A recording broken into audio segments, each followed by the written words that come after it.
by Maithili Express Music.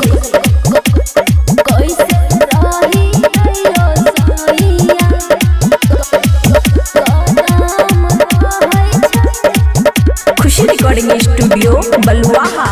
गरमी से राजा हम छिए परेशान, पसीना से भरल रहे दुनु समान। गरमी से राजा हम छिए परेशान, पसीना से भरल रहे दुनु समान। अब कूलर के हवा में दम नहीं छै, अब कूलर के हवा में दम नहीं छै। कैसे रहियो सैया लहंगा गरम रहै छै, कैसे रहियो सैया गरम रहै छै।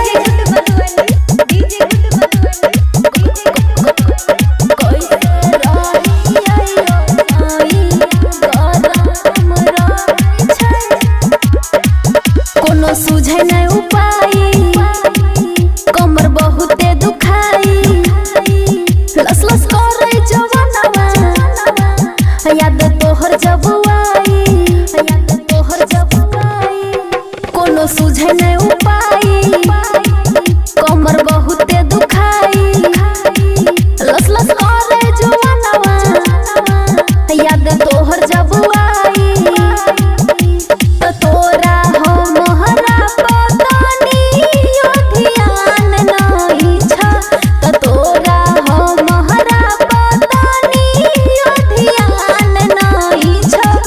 कैसे रहियो सैया लहंगा गरम रहै छै, कैसे रहियो सैया गरम रहै छै।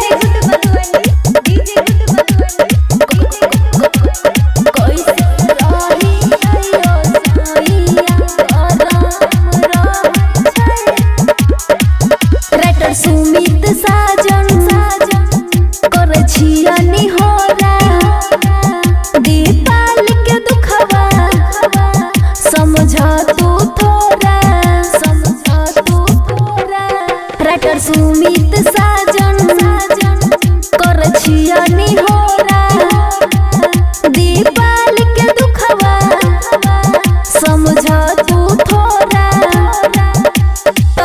जित देवहरा के तनियो शरम नहीं छै, जित देवहरा के तनियो शरम नहीं छै। कैसे रहियो सैया लहंगा गरम रहै छै, कैसे रहियो सैया गरम रहै छै।